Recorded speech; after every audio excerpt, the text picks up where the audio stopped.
controversial subjects with the facts can be tense, but we are a sub-science here to make things make sense. Today we're talking about biophobia, which is the aversion or aversive response, such as fear or disgust, that people can show towards natural stimuli, settings, or situations. Essentially, the fact that people are starting to fear nature more and more. So new surveys are coming in finding that this is an increased issue. And the reason it can be harmful is that if you fear nature, you might not want to preserve it. You might not believe in climate change. And they're trying to understand why this is increasing in our societies. And today we're going to talk about a variety of like reasons why. Also biophilia, which is the opposite, which is like the fact that you're drawn towards nature. And there's even a biophilia hypothesis, which is that as humans, we might only really be interested in living things. Like, why do we love trees over rocks and things like that? Biophilia is also... Despite them both being like natural. Yeah, rocks we're more drawn to living versions of nature. It's a hypothesis that has like scientists and philosophers interested in, but it's not able to be like proven. Like it's not like it's a real thing in any way. And there's also a Bjork album called Biophilia. Yeah, just so you know. And like in general, biofility is the idea that just on the broad scale, humans have a natural affinity for it. Not only that, we've seen through research that like a connection and access to nature has like great health benefits and other associated benefits for humans.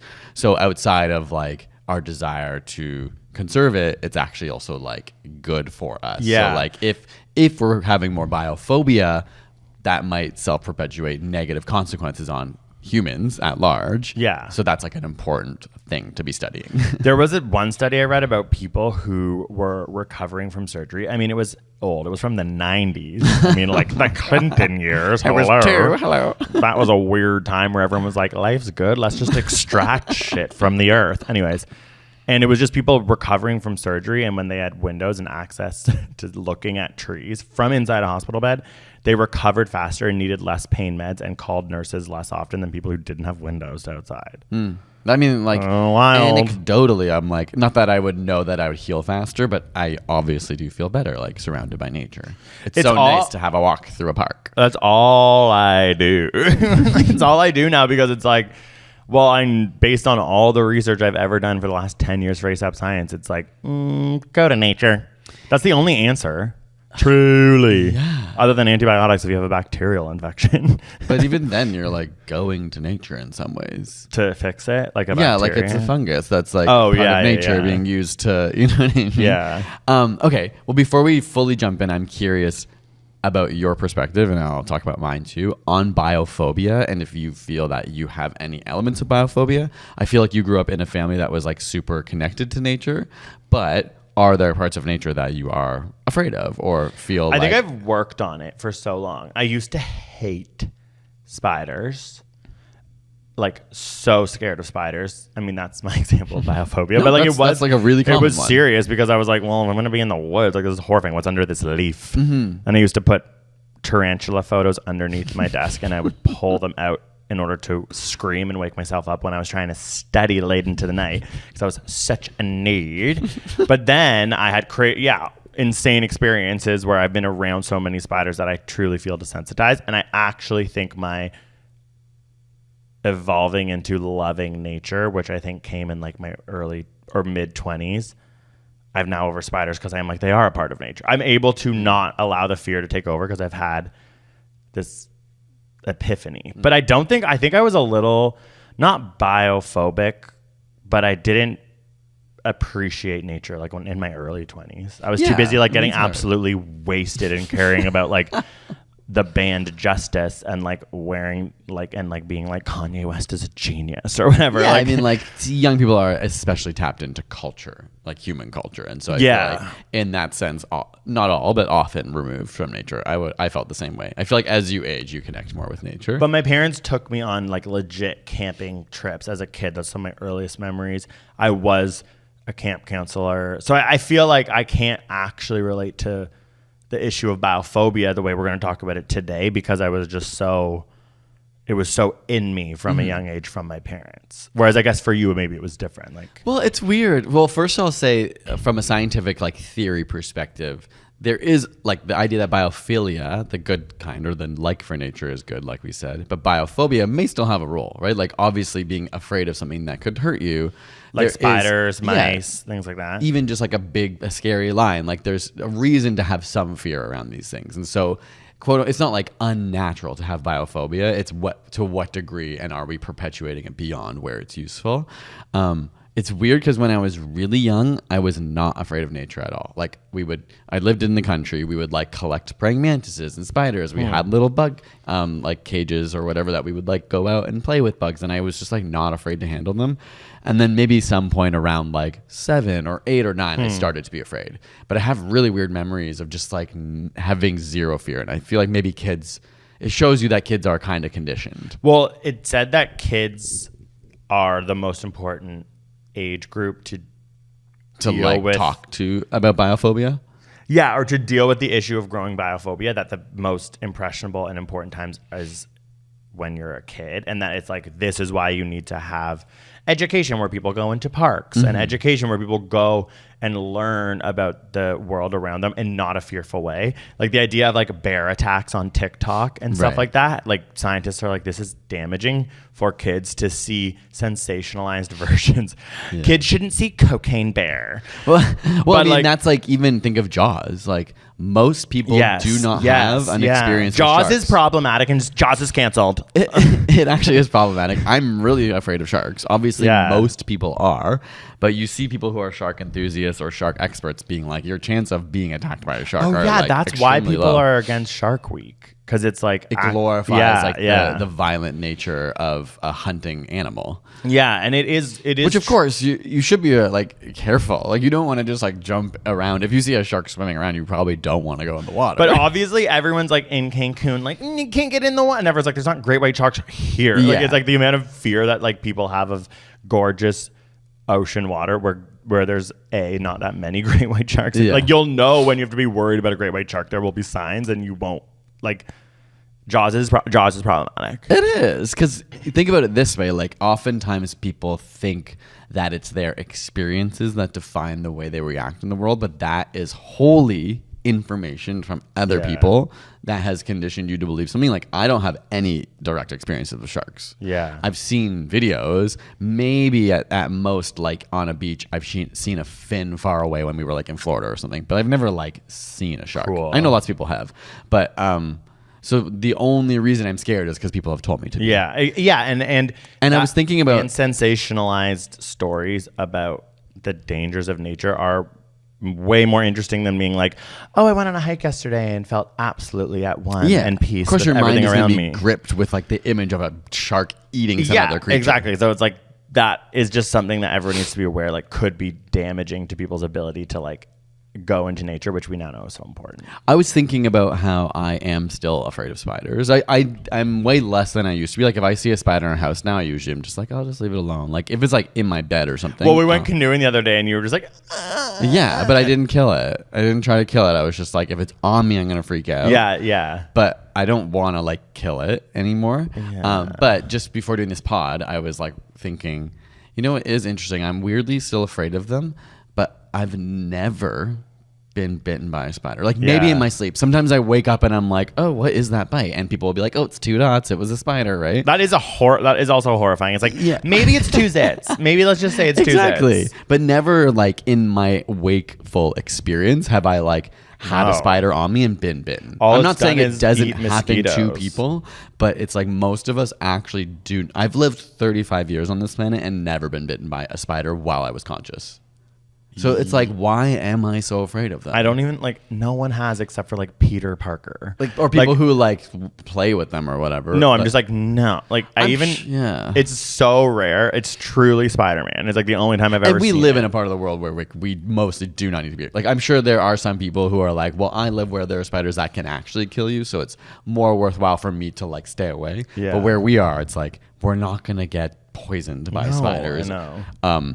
Or like bitten with their venom or whatever. But you were probably scared from like the media, from like, it is an innate instinct as well. Like, we know that there's like disgust. Like, we are disgusted by the taste of mold because it could be dangerous. Right. Like, it's not that that aspect of biophobia isn't even that isn't even that big a deal. It's okay to be afraid of spiders and mice. But what it's actually, the research is more talking about is that the inability to go and want to go into nature is what biophobia is more about. Like when people don't have access to green space like parks, this is why it is like a socioeconomic urbanization issue and stuff.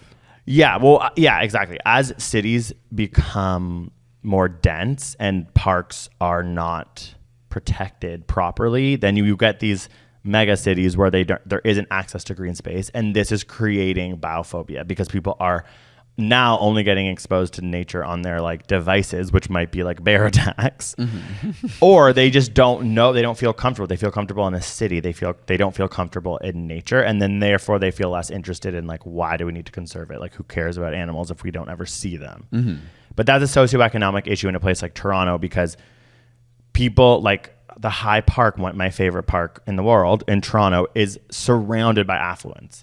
And a lot of these places where parks are actually protected are surrounded by affluents. And a lot of the more densely populated places house more people who are poor in cities. And that is another reason why like urban development needs to take this into consideration, protect parks, and ensure that if there's high amounts of density with the lack of green space, how do we get that green space back in there? Yeah. Because A, people will be happier, but B, people will become less biophobic, and then therefore will be more interested in conservation and all these things that we need for like the world in order to stay safe. It just seems like such a clear issue with such a clear solution that is so sad about how parks. Well, I'm just thinking of like wealth disparity and how, yeah, you think about parks and how it is affluent people who get to live on parks, near parks. Yeah. Everything's so expensive. And it's just like so sad. I don't know what I'm trying to say exactly. Yeah, what are you trying to say? Well, I don't know. It's just like I am just why like, yeah, why can't we? It's so obvious to me that we should put effort and money into like evening that out. Like looking into like lower income neighborhoods and literally being like, how do we prioritize green spaces as well as affordability? So this is the thing. So I'm in an urban natural. So one of the things that like is so important is called naturalist walks, and they do these with kids and gardening. If you even just have a small garden, even in like an apartment, just that can be enough to like help you, of course. But naturalist walks is like a good one. It's like just getting on the transit if you don't live near a park and going to a park and walking around. So now I've been doing this course about how to like be a naturalist and maybe like, you know, lead people on walks. And so it's in High Park, and you learn about how in the 1920s, this giant park was essentially cut down. Everything was like cleared to grow grass, because at the time they were like, we want to sit in a park and like play baseball, and they got rid of all of the like nature of the park. So even though that park was preserved, it wasn't preserved the way like naturally. Tons of animals died, like habitats were gone. Now they're slowly trying to bring it back, but it's really hard because even in a park, you still have humans wanting specific things, like a baseball diamond or like certain types of outdoor environments. Exactly. So like we are saying that it's really important to go on like a hike and be in nature, be surrounded by native plants, butterflies, birds, things like that, because we know what that means to people.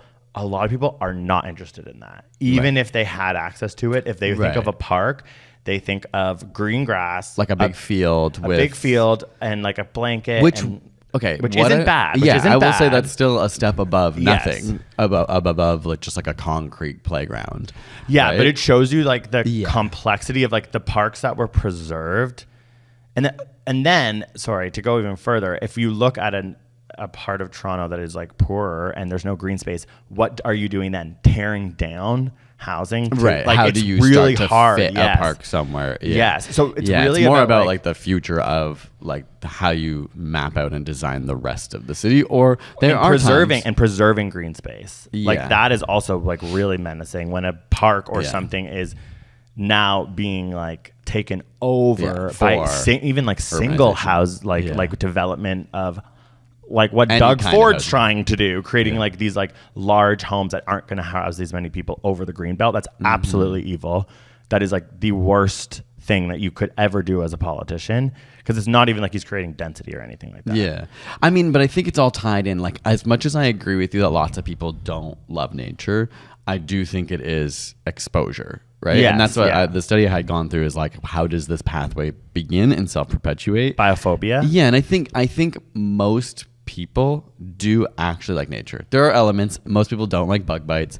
People don't love to be like sweaty outside. Yeah. Don't like to feel uncomfortable and Yeah. like in a like having to go through the bush and like get scratches or whatever. Like, so it's important to realize like how can we make people comfortable in nature Yeah. but still expose them to it. So Yeah. we're not saying everyone, like, I don't think it's fair to be like, no, everyone has to experience nature the way I do. I want to go rough it and camp and like sleep on the ground and that's Yeah. like, that's fair that not everyone likes that. But I do think at the core, most people do enjoy would enjoy being at High Park and walking through a groomed forest where there's lots of space. It doesn't feel buggy. It's not like quote unquote gross or muddy all the time. So I think at the core that's there. And just to quickly go back to what I was trying to articulate earlier, I think we all know and agree that like nature does and should belong to everyone and should be afforded to everyone, almost like a human right. Like nobody thinks that a rich person deserves more nature, but then that's why it's so sad that affluence affords more nature. Yeah, totally. Because we're like, in the same way we can all agree, it's so everyone sad. deserves clean water. It is literally the same problem. And then places that don't have clean water, it's like, that's really messed up that we all know fundamentally everybody should be given this with no problem. Yeah. But it's like our cities and our structures are not upheld to like support that. And it reminds me of how you talked about, like you always say this is true about the TDSB and how like funding like inversely proportionally goes to schools. So schools that are in neighborhoods that would like be lower income will get higher funding, and schools that are in neighborhoods that are high income would not need as much funding, so they would get less. Yeah. And it just seems like that principle is beautiful in helping to even things out and should be thought about in this way as well. When you design a city, yes, it's unavoidable in some ways. You have affluence. We live under a capitalist society. You're going to have rich people. You're going to have poor people. You're going to have people in the middle. How do you use those funds to balance that out in ways to protect your citizens? Yeah. And like help them thrive? Well, biophilia, like the love of nature, is interesting because now I was reading how that's been defined in two ways. One is like protecting nature and the other is saving nature. So one is more like this human sort of like, we must save nature because it's like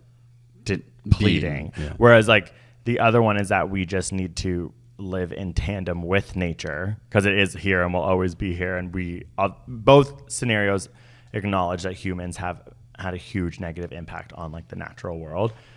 But it is interesting to be like, yeah, we do need to live in tandem with nature. Like we need to protect the parks that we already have is like probably the most important biophilic thing to do. Like right now, it's like, because the idea of like that at least is like quote unquote stopping the bleeding, right? Yes. It's like that's the first thing you And do also is like sometimes we can help people thrive, but first we need to like protect the thing from going away in the first place. Yeah, and sometimes I find that like people make it too more complicated than it needs to be when they're like, we need to save. And like, it's like, we need to think of this new technology that's going to do this thing. It's like, no, you just need to like protect the park. Yeah. And like when I was in High Park, I was like learning about how High Park is considered a black oak savanna. So because if it was left alone, it would be a sparse smattering of black oak trees and then a lot of low-lying grasses and very sandy soil because it used to be under a lake like 15,000 years, not that long ago. And that is like the perfect condition for this part of Toronto where we are to have these like low-lying grasses, and then therefore there's tons of butterflies and tons of birds, and all the mammals and animals that live there would thrive. And so you're looking at High Park now. It's becoming a black oak savanna again. But if you look at the actual like green grass, which is horrible, and for all parks, and green grass is just bad, and everyone knows that now, they're slowly starting to take it back with burns and like conservation.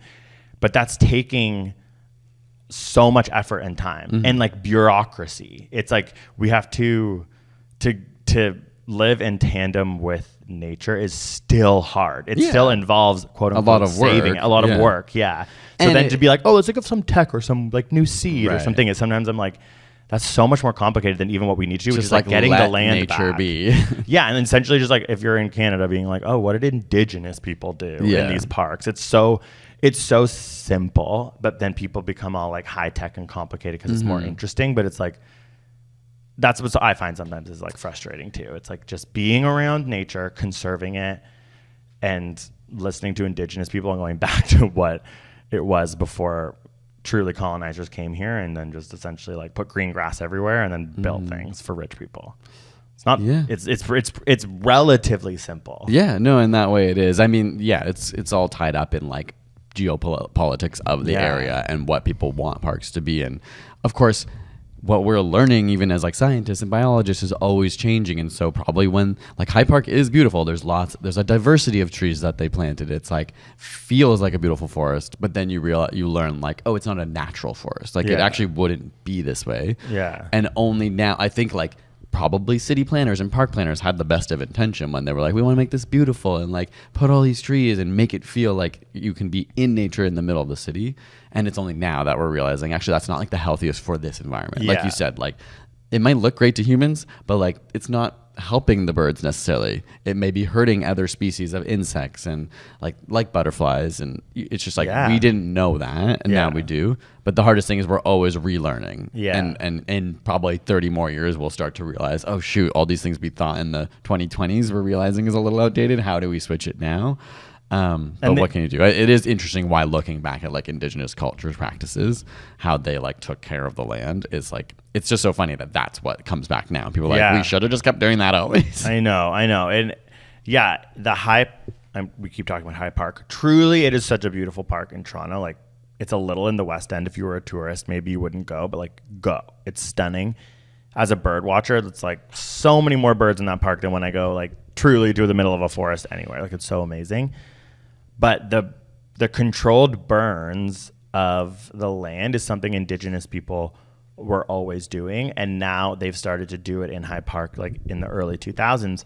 And the reason for it is so interesting, and it's that the growth of like the grasses that are supposed to be there, the growth point of those grasses is below the ground, whereas some more invasive grasses or like the horrible green grass that you see planted in parks, the growth point is above the ground. That's why you can lawn mow it. You don't lawn mow it all the way down or it won't grow back. Right. Or it's not above the ground, but it's like at the surface. Yeah. So when they burn these parts of Hyde Park, all the like invasive sort of grasses die, whereas the natural grasses and native grasses, which are below the ground growth points. Right. You're basically just trimming and burning off the top of those ones. And then those ones come back, and then they're cutting down the trees that aren't the black oaks, and they're slowly building back the savanna.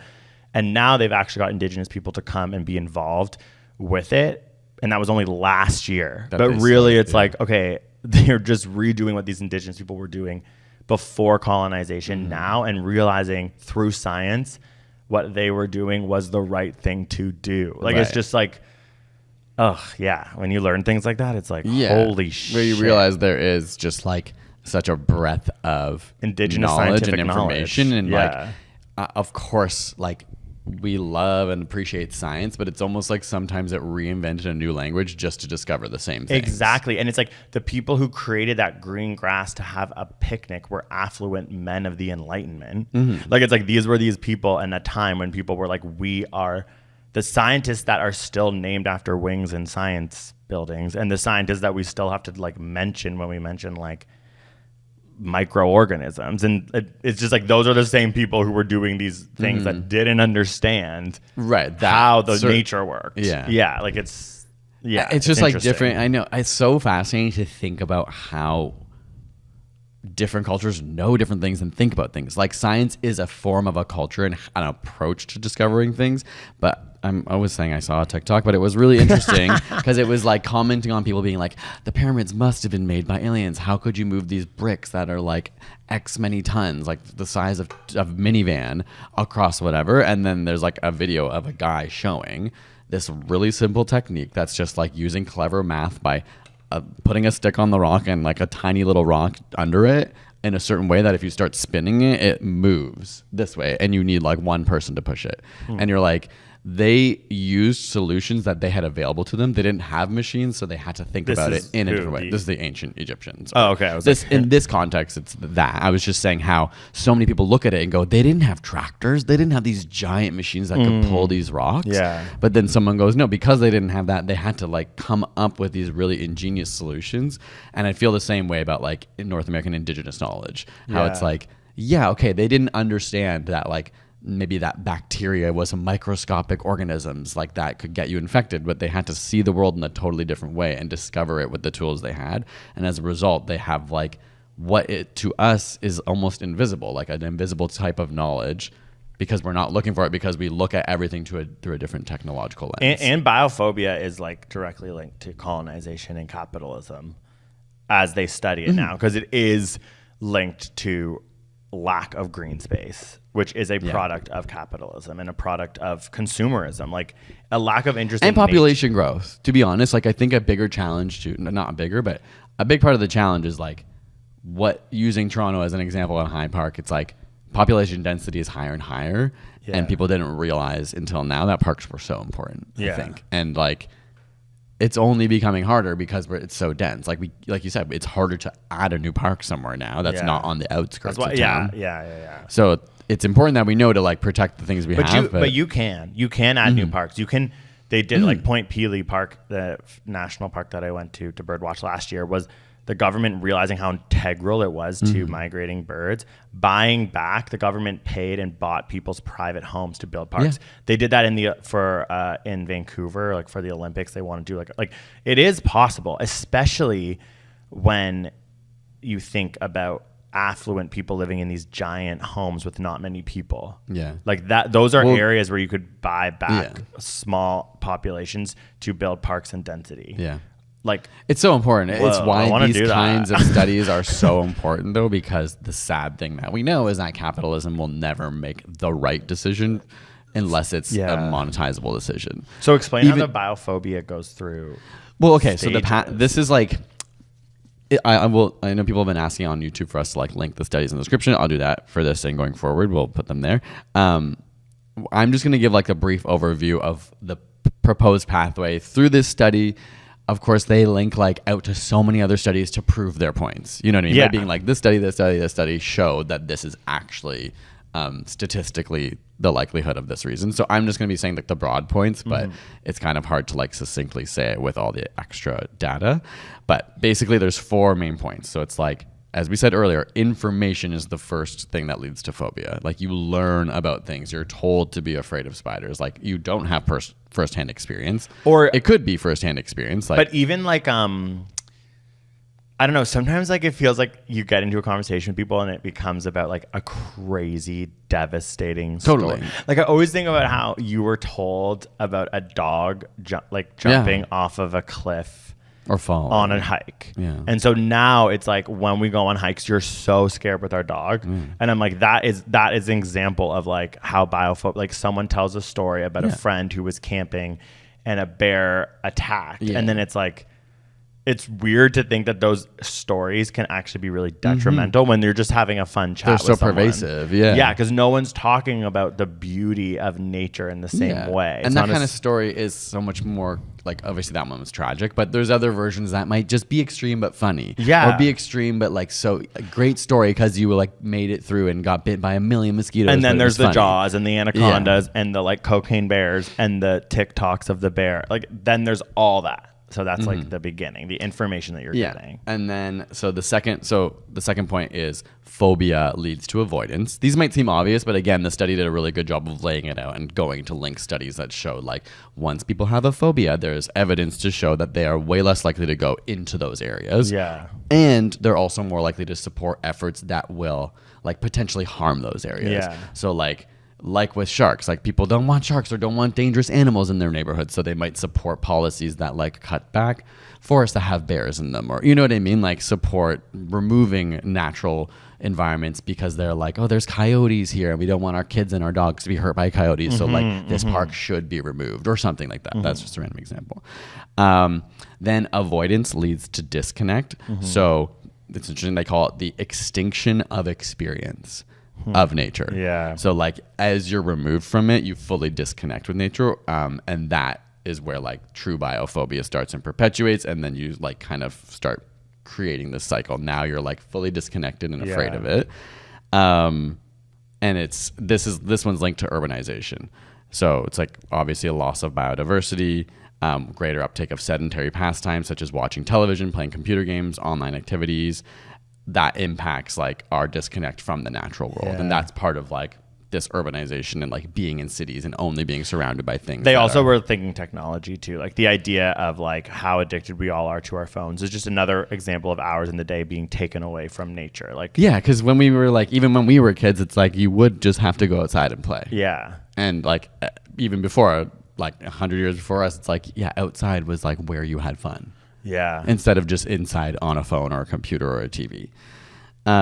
It is funny because I feel like all this research that we've done for so long, it's like when I am sad, I'm like, okay, get on the subway and go to Hyde Park. Like it is so real and it works. And like bird watching, that's the only reason I do it. It's like I'm not getting anything out of it other than pure happiness. I think it's important to give a disclaimer for anyone who's listening that is like, you know what, I'm going to try and expose myself to nature. To me, it's similar to like going to the gym or changing your diet. It's not always better at first. Like you might have phobias and then being in nature might actually be an uncomfortable experience. I'm trying to think of like our relationship. I feel like there was tension at the beginning. Probably, yeah. Because Like you it's were, like, hard. I you wasn't were as exposed, so I unwilling. have more fear. Yeah. And, So- and the fear I found like really hard to deal with because I kind of thought you like because I wasn't scared of the things you were scared of at the time. Like I couldn't even fathom it. I was Yeah. getting like angry. Because you're just like, what is wrong with you? Yeah. And then it was also like, it's just interesting because it's like people are going to be coming at this from such different places. I didn't understand that I was like maybe more biophilic because as a kid I was just like You're just forced comfortable into around nature it, yeah. more. Yeah. It's You're like just that's a like, good way of thinking about it. Like, oh, this scares you, even though I'm looking at it and thinking it's the most Totally. the safest, most beautiful thing. Yeah, I think it was that's hard. why it's important just for like knowing that you can't just throw much like exercise. If you throw someone in, like it's still good, but it feels like shit when you Yeah. first start running or you first start lifting weights. Like it takes a while till your body's actually like, oh, I'm getting the Yeah. endorphins. And so And it's now, in knowledge. Like I find sometimes like because I'm learning so much more about like native species, like this week in the course I was learning about snakes. Like I've actually never thought about a snake. like I just haven't. And then the knowledge of the thing makes the thing so much more exciting. So it's like, it's oh, deeper. It like gives you a deeper connection. yeah, because like you I know remember more. walking through parks all the time, and for sure I probably walked through a park quickly when I first started reading about this when I was 25 and was like, great, I feel better. I walked through a park, but I didn't like absorb anything. But now that I'm like spending time learning what everything is and how it all works, then when you walk through a park, it's like, whoa, it's like that much more. Holy shit, there's that. Like anything, better. right? Yeah, you start yeah. to be like. But it's like you can't just like. I'm just saying, yeah. Say someone listens, shows It's up like in a park, growing and a it's like, muscle literally, and it's your Yeah. brain, and it's like your connection. And even like when you first start working out, eventually you go like, people will say like, you know, retract your back or do this position. And it takes a while until you're like, oh my god, I've never had control of that muscle Yeah. before until I've been here for months now. Another thing is physical activity. Now that it's spring, summer, fall, like I'm now thinking, okay, I don't want to go to a gym. I'm gonna go run outside. Like things like that are also easy beginning things. It's like, oh, Yeah. you're a runner. Look Do it on your outside, yeah. maybe get on the subway with your running shoes and running stuff Go on. to, Go like- to a park, make your run in that park, and come back. As opposed to running straight from your house. Right. Like, and I see people do that in Hyde Park. It's interesting. When I take the subway now in the morning, there's Go people run on the in the subway doing their little fake run thing because they're just like getting their body amped because they're about to run in Hyde Park. I'm like, okay, that's cool. That's obviously for them a much more enjoyable run than through a bunch of streets and Yeah. stuff. Like I think there's incremental things because it is hard. It is so related to socioeconomic issues, which I think you brought up earlier, is so frustrating. Like in a place like Toronto, the people who have a lot of money are like affluent white people who have cottages. Like it's crazy how that's actually a really sad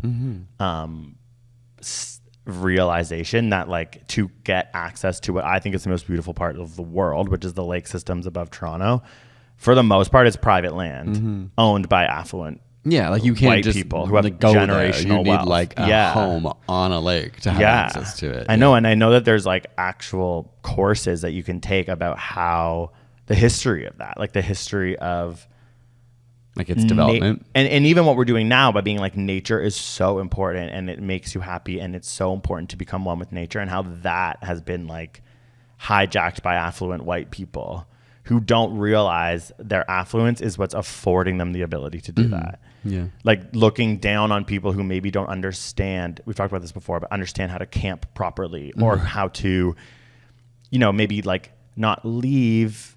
Like there's sayings that you like make only memories, leave only footprints. Like that's a very like affluent white person's told that probably from all their camping experience, which is expensive. And as people try to become more and more involved with nature, if there are affluent white people there judging them in any way is a huge issue. Yeah, it's including a barrier safety, to... like thinking about parks and black people and black birding associations talking about how even being a black person in a park, they get fucking like profiled or like it's like there's so much history to like how menacing what we're trying to say now actually is. And if you ignore that, I think it can do a lot of damage. And I see it getting ignored.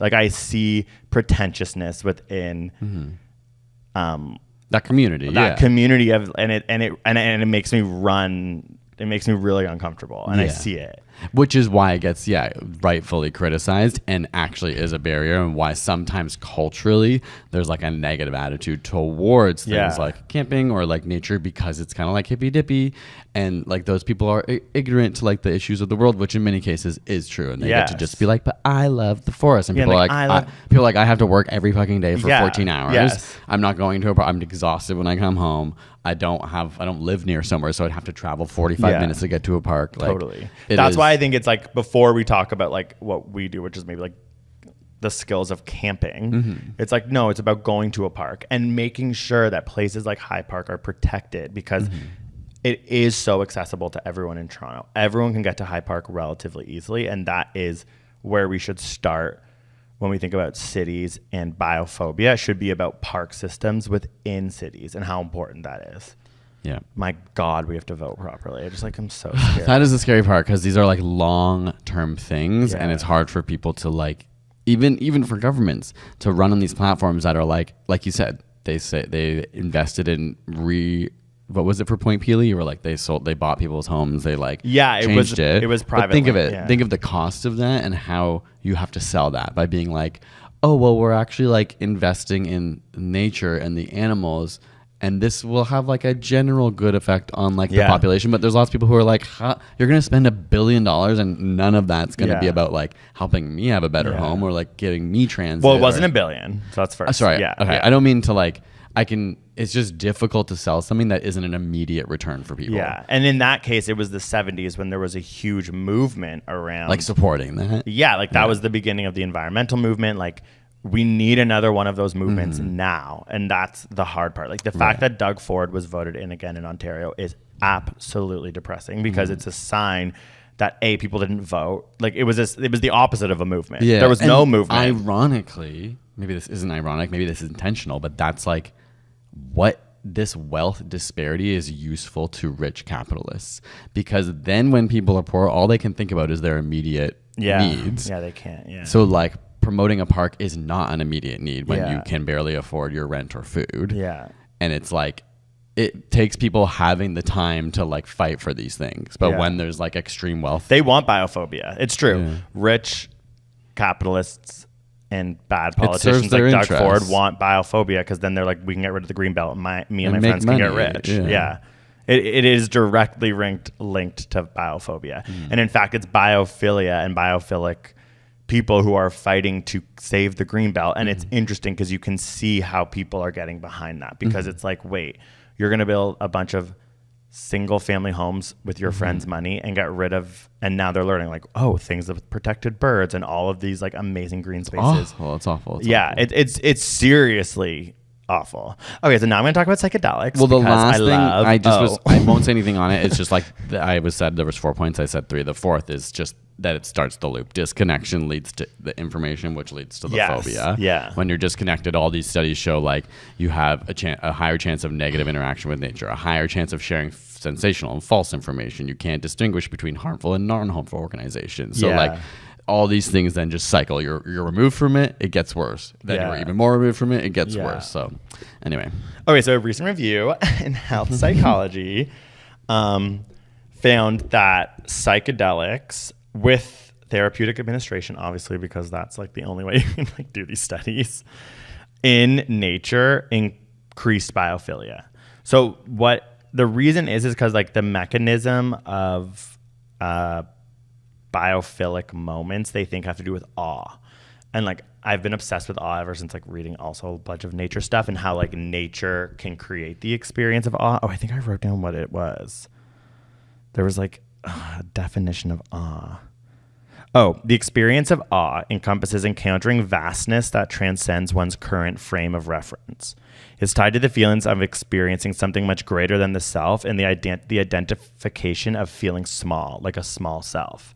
And I was like, that's so interesting because awe is always like huge. Mm-hmm. Even in like a movie or something, it'll be like a scene of like a mountain or something. Mm-hmm. And I remember the other day we were just walking in that Earl Bells Park and there was like one moment where we just like hit a bunch of trees and the sun was coming in and I was like, holy shit, this is beautiful. And I was like, that's awe. Yeah. And so psychedelics create awe. Without you could have awe in your room if you do psychedelics because it's hitting the specific neurons in your brain and new neurons, giving you those experiences. So they were like, if you can take people who maybe have biophobia for a variety of reasons into nature and with a therapist give them psychedelics, they're more likely to experience this feeling of awe and this like connection with something bigger, which is also what the reason why going into nature can be so healthy, because it can decrease rumination, enhance psychological connectedness, heighten your states of awe and transcendental experiences, which you don't need psychedelics to do in nature, but they're finding like it can enhance the process or get you there faster. And they also found that routine interactions in nature, I'm going to explain it the other way. When you don't go into nature, you can have a decreased attention span. It's harder for you to handle stress, they've found, and it's because you don't feel an attachment to something bigger. So it's all about like feeling like connected and a part of something larger while simultaneously feeling small. And I think that is a great way of putting why I go to I keep talking about this goddamn park, High Park, like 3 to 4 times a week, because it's like it gets rid of my stress because I'm like, oh, I'm this tiny human. It's like looking at the stars where you're like, it gives you this greater perspective of like, sometimes in one way it can make you feel small, but in that same way it can make you feel a part of something bigger. I actually don't think it's like looking at the stars for me, because looking at the stars to me is very existential. When I'm like in nature and I'm seeing like almost like biology, like circle of life appearing in front of me, I feel a little bit more grounded in that, like less. I'm like less existential. Yeah, like a budding tree being eaten by like a bird. Mm-hmm. Like there's just something about that makes me feel so much more calm. Yeah. For me personally. I know I made you listen to this one time and I want to recommend it to anyone. There is an Alan Watts lecture on psychedelics that I thought was one of the most interesting things I've ever listened to. His premise is ultimately that like for whatever reason, all through history, people have been having quote unquote religious or spiritual experiences where they feel so connected to nature and the earth as a whole. He argues that even like Jesus's whole thing is like we are all like part of the same thing. Like that his inception of God is not necessarily like this, overlord being, but it's like we should take care of everything and everyone because we're all one and the same. And that psychedelics, for so many people have that same experience on psychedelics where after they've done like a really intense dose or like a proper dose, they see themselves as part of the world, which is what going into nature is also capable can help you do. With or without psychedelics. But it is interesting that kind of experience pops up often all throughout history. And I just thought you could probably just type in Alan Watts psychedelics because he was at the forefront of like, he was a philosopher, so they wanted him to do it because they're like, you might be able to articulate, is this good or bad for society? Like, in the rise of people doing all these drugs, like, should we be letting them or should we be restricting them? So he got to like try all these drugs in his early career. But it's just like so fascinating to go back to like, when something makes you feel connected, and it is like a spiritual experience when you're like, looking at trees and feeling life. Yeah, it's the best experience. Yeah, it changes your brain for sure. Yeah. Oh my God, protect parks, protect green space. Fuck Doug Ford. Okay. Oh my God, okay. We need to be like loud or activist somehow. Should we just like quit? I'm like, do I want to like design Toronto? Am I gonna run for mayor? Okay. Maybe one day. No. They'd be like, you can't go on walks all the time. You have to do work. And I'd be like, okay, no, I'm gonna go on walks all the time. Okay, make sure you're subscribed. Send this to anyone who you think loves nature or needs to give us a nice review. Go on iTunes or Spotify and leave a nice little comment. Makes us feel good, and everyone says it helps. Okay. Yeah. Thanks for listening. That was interesting. See you guys next week. Bye.